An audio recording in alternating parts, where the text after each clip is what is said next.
A ver, el libro del Apocalipsis. Solo con oír el nombre ya se nos vienen a la cabeza un montón de imágenes, ¿verdad? Catástrofes, bestias que dan pánico, un futuro incierto. Es un texto que nos fascina, pero que al mismo tiempo intimida bastante. Pero, ¿y si toda esa sensación de confusión, de miedo, se debe a que nos falta una clave para leerlo bien?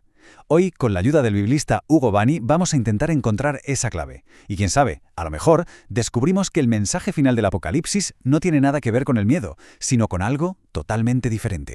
Vale, empecemos por aquí, que es importante. El propio Bani reconoce esta sensación desde el minuto 1. Describe ese primer encuentro con el texto como una experiencia de vértigo. Si alguna vez al intentar leerlo te has sentido así, que sepas que no es algo raro. Es, de hecho, la reacción que se esperaba, casi a propósito, ante esa avalancha de imágenes y esa intensidad que tiene el libro. Y aquí viene la pregunta que lo puede cambiar todo. ¿Y si el problema no está en el libro, sino en la forma en que nos acercamos a él? ¿Y si no se diseñó para hacer un rompecabezas sobre el futuro, sino otra cosa completamente distinta? Esta es la pregunta que mueve todo el análisis de Bani. Muy bien, pues antes de encontrar la clave, vamos a explorar un poco más a fondo ese vértigo. ¿De dónde sale? Bani sostiene que esta complejidad no es un fallo, para nada, es algo totalmente intencionado por parte del autor. No es solo una cosa, es que es una combinación de factores. Bani habla de imágenes atrevidas y complicadas hasta lo inverosímil, de constantes sacudidas cósmicas, de la aparición continua de seres angélicos, demoníacos. Y todo esto se nos presenta a un ritmo que es, vertiginoso, sin descanso, casi como si nos estuviera asaltando los sentidos. Está diseñado para desorientar, para que el lector esté en alerta máxima, sin tiempo para procesarlo todo de una forma lógica y lineal. Y aquí es donde Bani le da la vuelta a la tortilla. Propone que la clave no es mirar hacia un futuro lejano y desconocido. No, la clave está en mirar hacia atrás, hacia sus primeros lectores, y entender cómo usaban este texto para interpretar su propio presente. Y lo más increíble es que la respuesta ha estado ahí, a la vista de todos, todo este tiempo. En el propio subtítulo del libro de Bani, una asamblea litúrgica interpreta la historia. Esa frase lo es todo, es el resumen de su tesis. A ver, para que nos hagamos una idea, el Apocalipsis no era un mapa del futuro. Era más bien como unas gafas para ver el presente con más claridad. Ofreció un lenguaje y unas imágenes que permitieron a sus lectores darle sentido a la persecución, a las crisis, a las dudas de su época, todo visto a través del filtro de su fe. Vale, muy bien, pero ¿cómo pasamos de la teoría a la práctica? Porque Bani no solo nos da una nueva perspectiva, sino que también nos proporciona, un kit de herramientas para leer el texto de esta manera. Vamos a ver las 3 herramientas clave de su kit de interpretación. Aquí están. Primero, el género. Hay que entender que la literatura apocalíptica juega con sus propias reglas. Segundo, y esto viene de lo anterior, el lenguaje. Olvidémonos de lo literal, aquí casi todo es simbólico. Y tercero, la estructura. No se escribió para leerse en silencio y a solas, sino para ser vivido en comunidad, como parte de un acto de culto. Vamos a centrarnos en la herramienta más importante de todas, el simbolismo.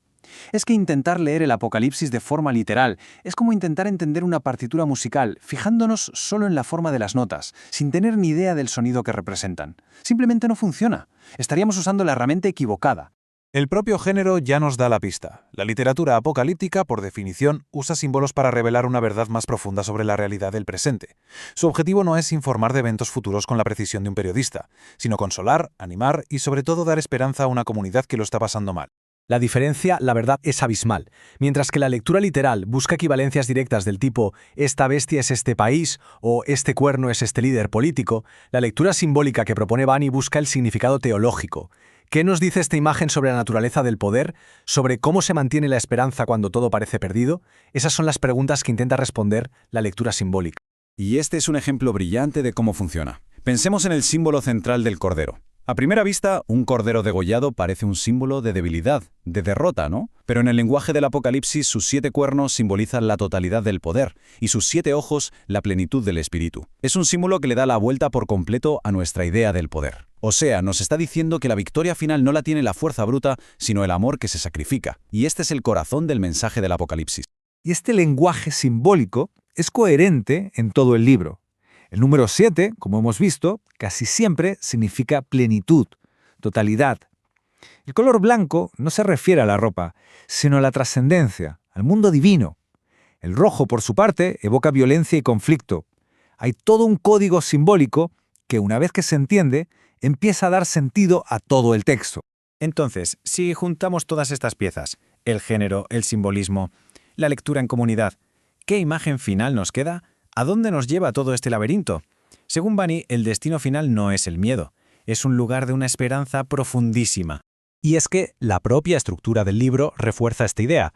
El hecho de que estuviera diseñado para una lectura litúrgica es clave. Esto no era un código secreto para que alguien lo descifrara a solas en su casa, era una experiencia comunitaria, un acto de culto diseñado para unir a la gente y recordarles, juntos, que no estaban solos frente a la adversidad. Y esa es la gran conclusión. El Apocalipsis no es un guión de una película de terror, para nada. Es más bien una carta de ánimo para creyentes en crisis.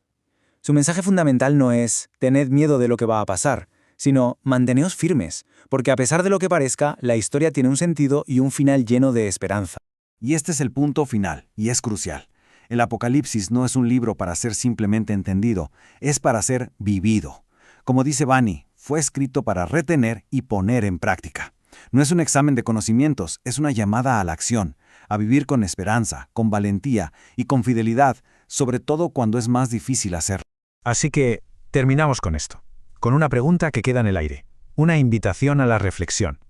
Si aceptamos esta clave de lectura y dejamos de ver el Apocalipsis como un guión de miedo sobre el futuro, para empezar a leerlo como una guía de esperanza para el presente, ¿cómo cambia su mensaje para nosotros, aquí y ahora, en nuestro propio mundo que a menudo es bastante caótico y confuso?